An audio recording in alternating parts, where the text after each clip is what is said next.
जोहार, नमस्कार। आप देख रहे हैं आपका अपना एडी लाइव। हमारे साथ विजय कुमार जी हैं जो पूर्व आयुक्त कोल्हान के थे। आज उनसे बात करते हैं कि सबसे पहले आज उन्होंने जिसको महाप्रबंधक से एक बहुत अहम मुद्दा में बात किया, क्योंकि वह रामदास भट्टा जिसमें बाढ़ होने के कारण इस बार पूरी तरह डूब चुका था और वह धोबी घाट में वह उन लोग परेशान थे। इसी विषय में बात करते हुए विगत दिनों में रामनवमी के शुभ अवसर पर रामदास भट्टा धोबी घाट गया था, जहां मुझे उन लोगों ने सम्मानित किया। मैं उनका धन्यवाद देता हूं। तो उस समय उन्होंने कुछ प्रॉब्लम्स गिनाए थे, अपने दिखाए भी थे कि ये समस्याएं हैं हम लोगों की, यदि आप इसका निदान कर पाइए, चूँकि आप आयुक्त रहे हैं।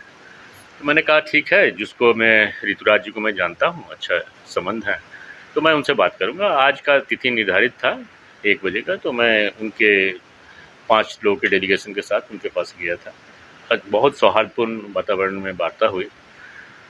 इन लोगों का, रजक समाज का ये डिमांड, मात्र 3 डिमांड ही था कि एक जो फील्ड है जहाँ वो कपड़े सुखाते हैं, उस पर चारदीवारी बनाया जाए, ताकि हमारा जो पशु घुस जाया करते हैं, गंदगी फैलाते हैं, उससे बचा जा सके। दूसरा है कि गर्मी और बारिश में काफ़ी उन लोगों को कठिनाइयों का सामना करना पड़ता है, और उसके लिए यात्री शेड बनाने के लिए विश्राम गृह। और तीसरा था कि जो टंकी बने हुए हैं, बड़े बड़े हौजे, उनको मरम्मती किया जाए, टूट फूट गया, उनको काफ़ी दिक्कत हो रही है धोने में। ये तीनों मांग बहुत जायज़ मुझे लगा, और मैं बोला कि बिल्कुल मैं चलूँगा। और आज हम लोग गए थे और अच्छी वार्ता हुई। उन्होंने कहा है कि हम लोग शीघ्र ही एक टीम भेजेंगे उस एरिया में, रामदास भट्टा के धोबी घाट में, और वो जाकर आकलन करेंगे। इन तीनों का तो करेंगे, साथ ही और भी कोई समस्या है जो उन्हें दिखेगी, उसको भी वो रिपोर्ट करेंगे, असेसमेंट करेंगे, आंकेंगे और उसको एमडी के समक्ष रखेंगे, और तदुपरांत एमडी उस पर निर्णय लेंगे क्या करना है, नहीं करना। और उन्होंने आश्वासन दिया है कि बिल्कुल जेन्युइन जो भी चीज़ होगा उसको हम निश्चित रूप से जल्द करने की कोशिश करेंगे। सर, आप यहाँ के पूरे हर चीज़ को आप जान रहे हैं, क्योंकि आप आयुक्त रह चुके थे। और यहाँ की जो मूलभूत समस्या है, जैसे देखा जाए तो जमशेदपुर की अलग समस्या है, अगर आप चाईबासा चल जाते तो वहाँ की अलग समस्या है, इधर पोटका चल जाते तो अलग समस्या है, झीक पानी की अलग समस्या है, वही जमशेदपुर में बिरसा नगर आ जाते तो अलग समस्या है। तो सर, ये जमशेदपुर में जो प्रतिनिधि होता है, अभी दुख के साथ कहना पड़ता है कि आज भी वह प्रतिनिधि उसी सिद्धांत को लेकर चल रहे हैं, जात पात, ऊंच नीच। क्या अच्छे राजनीतिक होने के नाते या कोई अच्छे व्यक्ति क्यों दूसरे विषय को नहीं उठाते? क्योंकि टाटा स्टील की जो सुविधा है टाउनशिप में तो बहुत वर्ल्ड क्लास का है, लेकिन बस्ती में सर अभी भी है। तो क्या इसके लिए आप पहल करेंगे? बिल्कुल, बिल्कुल। और सिर्फ टाटा ही नहीं, टाटा शहर में तो आपने सही कहा कि ज़्यादातर, लेकिन आप ये नहीं कह सकते हैं, टाटा शहर में भी बहुत सारे ऐसे इलाके हैं, जैसे नॉर्दर्न टाउन के पीछे वाले गली में जहाँ काम करने वाली रहती हैं, उनकी समस्याओं को मैंने देखा है। और वहाँ मैंने कंबल वितरण जाड़े में भी किया था, और उनकी और भी समस्याओं का निदान किया था। तो ऐसा नहीं कि शहर में गरीबी नहीं है, कुछ सेक्शन हैं, ज़्यादातर सेक्शन अच्छे हैं, लेकिन देहात क्षेत्र में वाकई रोज़गार की कमी है। सबसे मुख्यतः है रोज़गार की कमी। कैसे रोज़गार लाया जाए, और ये रोज़गार उत्पन्न करना, मुझे लगता है कि झारखंड के लिए सबसे बड़ी समस्या, पलायन भी रुकेगा, और औरतों के साथ जो बाहर जाती हैं उनके साथ जो दुर्व्यवहार होता है वो भी रुकेगा। तो पलायन ना हो और रोज़गार मिले, इसके लिए एक बृहद योजना की ज़रूरत है। और वो योजना ऐसी होनी चाहिए कि सिर्फ इंडस्ट्री और माइनिंग में नहीं, कुटीर उद्योग लगे, और उसके लिए बहुत हद तक जो आज सब्सिडी मुफ्त में बांटा जाता है, इसको लॉन्ग रन में 3 इयर्स, 5 इयर्स, 8 इयर्स, 10 इयर्स का प्रोग्राम बना के, और उसको पंचायत स्तर पर छोटे छोटे उद्योग लगा के, ताकि उनको वहाँ पर काम मिले, घर का घर में भी रहें। और क्योंकि बाहर जाने से क्या होता है ना कि बहुत सारी मतलब कल्चरल डिफरेंसेस हो जाता है, वहाँ पर बिगड़ जाते हैं, परिवार से दूर रहने का बहुत सारा दुष्परिणाम है। तो वो सब ख़त्म होना चाहिए। और मैं तो कहूँगा कि यहाँ पर डबल खेती की बहुत संभावना है। कहते हैं कि झारखंड ऊबड़ खाबड़ जगह या नहीं है। मैंने जब सिमडेगा में मैं था, तो मात्र 5,12,000 में मैंने 5,000 से एकड़ से ऊपर पटवन करवाया था, और आज भी हो रहा है। अभी माननीय अरुण मुंडा जी गए थे हाल में, बरमडेगा एक पंचायत है, तो उससे नहर के थ्रू पानी निकाल दिया था। तो कहने का मतलब है बहुत सारे इस तरह के डैम बने हुए हैं, उससे डबल क्रॉप हो सकता है, मतलब सारी योजनाओं को लेकर पर्यटन की बहुत संभावना है यहाँ पर, जिस पर लगभग शून्य काम हुआ है, लगभग छोटे छोटे कहीं कहीं कुछ बने हैं, वो भी मेंटेन नहीं है। तो पहले तो आपको राजस्व का संग्रहण करना पड़ेगा, तभी आप एम्प्लॉयमेंट दे पाएगा। राजस्व संग्रहण के लिए कोई नया कुछ एक्सप्लोर नहीं हो रहा, बहुत ज़रूरी है एक्सप्लोर होना। और झारखंड में तो इतनी संभावनाएं हैं कि मैं तो कहता हूँ महाराष्ट्र, यदि आप 15-20 साल का आप योजना बनाएं और सही ढंग से बनाएं और किसी वोट के राजनीति से ऊपर उठ के बनाएं, तो निश्चित रूप से 15-20 साल में ये राज्य सभी राज्यों से ऊपर जा सकता है, क्योंकि पॉपुलेशन कम है, संसाधन बहुत ज़्यादा है यहाँ पर, जिसका कोई जोड़ नहीं है। तो मेरा यही मानना है कि पॉलिसी ठीक होनी चाहिए, शॉर्ट टर्म, लॉन्ग टर्म, सारे बिंदुओं को। से शहर में डेवलप होता है, लेकिन हम लोग को युवा के पास कुछ धंधा नहीं है, कुछ पानी नहीं है, तो इसके लिए सर कुछ योजना है? नहीं, देखिए, शहरी बेरोजगारी अलग है, गांव की बेरोजगारी अलग है, दोनों में बहुत डिफरेंस है। गांव की बेरोजगारी ऐसा है कि जो बेरोजगार है उनके पास कुछ ज़मीन है, कम से कम एक फसल उगा लेते हैं, फसल खाने का उनका हो जाता है। लेकिन शहर में क्या है ना कि बिल्कुल यदि बेरोजगार है तो आप जीरो हैं, तो आप किसी पर आश्रित हैं, वो भी आश्रित जिस पर हैं, कितना उनके पास धन वैभव है पता नहीं। तो कहने का मतलब है कि ऐसी योजनाएं बेरोजगारों के लिए बने। और मैं ये भी कह रहा हूँ बार बार कि आप शॉर्ट टर्म 1 साल के लिए योजना बना के, जिस तरह बजट में होता है, आप बजट में ठीक है आप प्रावधान रखें, लेकिन ये लॉन्ग टर्म योजना होनी चाहिए। आज 21 साल हो गया ना हम लोग का, 22 साल हो गया इस राज्य को बने हुए, और 22 सालों में क्या प्रगति हुई किसी से छिपा नहीं है। और ये सही में लॉन्ग टर्म योजना एक भी नहीं बनी है। मैं खुद ही कुल्हान आयुक्त रहा हूँ, और विगत दिनों एक योजना थी कि पैसा मुफ्त बांट दिया जाता था किसानों को, 6-6 हज़ार रुपया। उसका क्या औचित्य था? आप 6-6 हज़ार रुपया को इकट्ठा एक पंचायत में यदि करते हैं और सारे पैसे को इकट्ठे करते हैं, एक वहाँ छोटा सा इंडस्ट्री कॉटेज का लगाते हैं, उसका आप एक्सपोर्ट कराते हैं कहीं, प्राइवेट सेक्टर को दे दीजिए। सरकारी तंत्र से नहीं होने वाला है, ये छोटे छोटे काम है ना, बिल्कुल प्राइवेट सेक्टर को दीजिए आप। और प्राइवेट सेक्टर, जैसे टाटा आप क्यों बोलते हैं अच्छा कंपनी है, ये प्राइवेट है। ये सरकार का काम 2-4 है। एक तो है कि पॉलिसी अच्छा बनाना, उसको अच्छा इम्प्लीमेंट कराना, उसके बाद आपको राजस्व संग्रहण कहाँ से ज़्यादा हो, ताकि आप योजनाएं बनाने के समय आपको पैसे की दिक्कत ना हो, ऋण ना लेना पड़े। ऋण पर बहुत सूद दिया जाता है, उससे लोगों को बहुत तकलीफ है उससे। तो मेरा कहना है कि लॉन्ग टर्म प्लानिंग जब तक नहीं बनेगा किसी भी क्षेत्र में, पर्यटन हो, माइनिंग हो, इंडस्ट्री हो, ये बेरोजगारी पलायन को रोकने के लिए हो, पर्यटन संबंधित जो भी योजना है, तो इसको लॉन्ग टर्म बनाना पड़ेगा। हाँ, तात्कालिक आपको लाभ नहीं होगा, लगेगा कि तात्कालिक लाभ नहीं हो रहा है, कुछ लोगों में रोष भी होगा, लेकिन लॉन्ग टर्म के लिए अच्छा होगा, भविष्य के लिए, झारखंड के लिए अच्छा होगा। सर हेल्थ के लिए कितनी ज़रूरत है? क्योंकि जमशेदपुर जो शहर है, एक तो वीआईपी हॉस्पिटल या आधुनिक हॉस्पिटल टीएमएच है।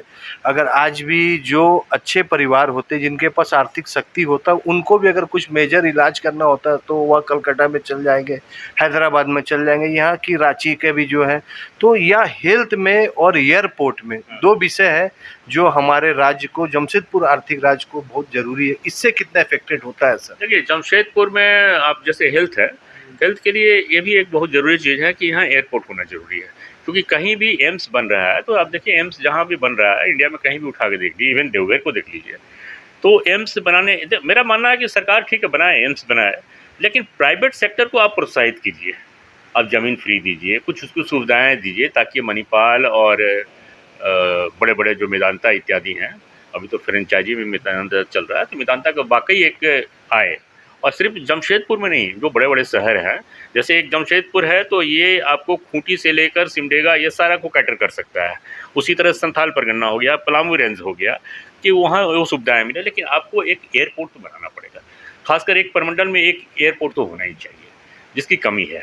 अब यहाँ से लोग रांची जाते हैं, रांची तो फिर भी नज़दीक है, लेकिन कहीं कहीं से आप देखेंगे कि 8-8 घंटा तय करके लोग ये आते हैं, बड़े-बड़े डेलीगेट आने में प्रॉब्लम होता है। हाँ, कोई आना नहीं चाहते हैं ना, रोड से उतना लंबा ट्रेवल नहीं करना चाहते हैं। और ख़ासकर जब बड़े हॉस्पिटल्स बनते हैं तो वाकई दिक्कत होती है इसमें। सर ये जो हमारे पटमदा क्षेत्र है, बहुत अच्छा प्रोडक्शन करती है आपको सब्जी में। आज कदमा का सब्जी, कदमा बाज़ार या बिरसा नगर बाज़ार या साक्षी में उसका बहुत बड़ा योगदान है। लेकिन सर आज भी 70 साल हो गया पटमदा में वही टेक्निक से खेती हो रहा है, ना वो आधुनिक तरीक़ा से कर रहा है, ना उसको कोल्ड स्टोरेज है, ना फूड प्रोसेसिंग इंडस्ट्री है। सर इसके लिए कुछ क्या-क्या योजना करना चाहिए सरकार और कॉर्पोरेट को? नहीं, देखिए, सरकार को योजना बनाए, सरकार बड़े बड़े इंडस्ट्रियल ग्रुप से समझौता करें, उनको वो ज़मीन उपलब्ध कराएं, इलेक्ट्रिसिटी सस्ता दिलाएं। 24 में क्या आप किसी पार्टी के तरफ से लड़ेंगे या कोई पार्टी आपको ऑफर देती है तो क्या इसका आप कोशिश करेंगे? नहीं, देखिए, मुझे नहीं कोशिश करनी है। मैं लोगों का भी काम, चूँकि मैं इस क्षेत्र को अच्छी तरह जानता हूँ, इस क्षेत्र में ही मेरा जो मुख्यतः काम है वो हो रहा है। तो यदि किसी पार्टी को लगे कभी कि इनकी अनुभव की ज़रूरत है, और यदि पार्टी को, किसी भी पार्टी को लगे, जो भी पार्टी हो, लगे कि प्रतिनिधित्व कर सकते हैं और कुछ राज्य को दे सकते हैं, तो मैं स्वागत करूँगा इसका। जैसे केंद्र सरकार और राज्य सरकार दोनों, केंद्र में अलग सरकार है और राज्य में अलग सरकार है, तो कौन सा सरकार है जो आपके दृष्टिकोण से, आपके नज़र से काम बहुत अच्छा कर रही है? देखिए, निश्चित रूप से मोदी जी के नेतृत्व में काम तो अच्छा हो रहा है, इसमें कोई डिस्प्यूट मुझे नहीं लगता कि है। उनके मंत्रीगण को भी बहुत हद तक मोदी जी के द्वारा चेक किया गया। जो पहले करप्शंस इत्यादि होते थे हाई लेवल पर, उसको बहुत हद तक रोका गया है, और ये बहुत आज़ादी के बाद शायद पहली बार हुआ है। तो सबको इसकी प्रशंसा करनी चाहिए। और निश्चित रूप से जो प्राइम मिनिस्टर हमारे हैं आदरणीय, उनका जो जुनून है काम करने का, वही जुनून सभी राजनेताओं में जिस दिन आ जाएगा, ये धरती स्वर्ग हो जाएगा। सर, राज्य सरकार की बात करते तो राज्य सरकार की क्या, हेमंत सोरेन की सरकार या जेएमएम की सरकार या कांग्रेस की जो सरकार है, दोनों क्या काम ठीक कर रही है राज्य के दृष्टि? देखिए, मैं बार बार कह रहा हूँ कि वोट की राजनीति से ऊपर उठकर काम करने की आवश्यकता हो, सरकार किसी की भी हो। जब तक हम उससे जात पात धर्म से ऊपर नहीं उठेंगे, जो भी दल है यदि जात पात धर्म के चक्कर में फंसा रहेगा, तो वो सर्वांगीण विकास नहीं कर पाएगा। मैं इस सरकार की बात नहीं कर रहा हूँ, कहीं भी सरकार है, पूरे इंडिया में जहाँ भी सरकार है। और ज़्यादातर सरकार को आप देख ही रहे हैं कि स्थिति क्या है, लॉ एंड ऑर्डर ख़राब है। आज यूपी में करना नहीं चाहिए, यूपी में जो हो रहा है, और आप यूपी में देख रहे हो शांति बहाल हो रहा है। तो प्रशासन का काम है कठोर कदम उठाना, कठोर कदम सिर्फ लॉ एंड ऑर्डर में नहीं, हर चीज़ में उठाना। और सबसे बड़ी बात है कि अभी जो अकाउंटेबिलिटी नहीं है, कोई पदाधिकारी कुछ काम नहीं करता है और उसकी पैरवी है तो वो प्रमोट हो जाता है, और जो अच्छा काम भी करता है और उसको भी कोई प्रोत्साहन नहीं मिलता। मेरा कहना है कि आप उसको दंडित कीजिए, यदि अच्छा नहीं कर रहा है तो दंडित कीजिए, बिल्कुल जैसे प्राइवेट सेक्टर में होता है। प्राइवेट सेक्टर में क्या, आप अच्छा काम नहीं करेंगे तो निकाल देगा, बिल्कुल 2 महीने का आपको नोटिस देगा और निकाल देगा। वही चीज़ सरकार में यदि हो जाए तो सरकारी पदाधिकारी, चूँकि सरकारी पदाधिकारी कम टैलेंटेड नहीं है, अच्छे एग्ज़ाम दे के आते हैं, चाहे आईएएस हों, चाहे बीपीएससी के हों या किसी भी सर्विसेज के हों, वो टैलेंटेड लोग होते हैं, वो काम कर सकते हैं, लेकिन अपने क्षमता के अनुसार काम नहीं करते, इसलिए कि उन पर अकाउंटेबिलिटी नहीं है, उन पर कोई दबाव नहीं है कि आपको इतना काम करना है, अन्यथा आप पर सेंसर हो जाएगा, आपका इंक्रीमेंट रुक जाएगा और आपको निकाला भी जा सकता है। ये दबाव नहीं है, तो ये दबाव सरकार को लाना पड़ेगा आज नहीं तो कल। हम लोग क्यों सरकारी नौकरी के लिए ज़्यादा लोग ललायित रहते हैं कि एक बार घुस गए तो कोई निकाल ही नहीं सकता है। आप टाटा में जाके देखिए, हाँ, आपने देखा होगा कितने बड़े बड़े अधिकारी को निकाल दिया इन्होंने। तो मेरे कहने का मतलब ये है, जो परफॉर्म करेगा वो रहेगा, जो नहीं करेगा वो नहीं रहेगा।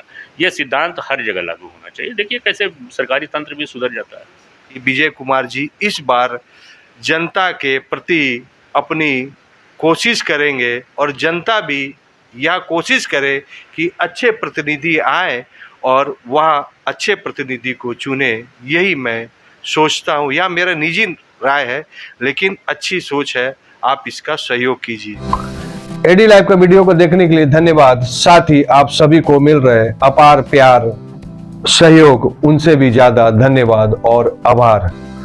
एडी लाइव को सब्सक्राइब करें, वीडियो को लाइक करें, शेयर करें, अपने सुझाव कमेंट बॉक्स में जरूर दें। देखते रहे एडी लाइव।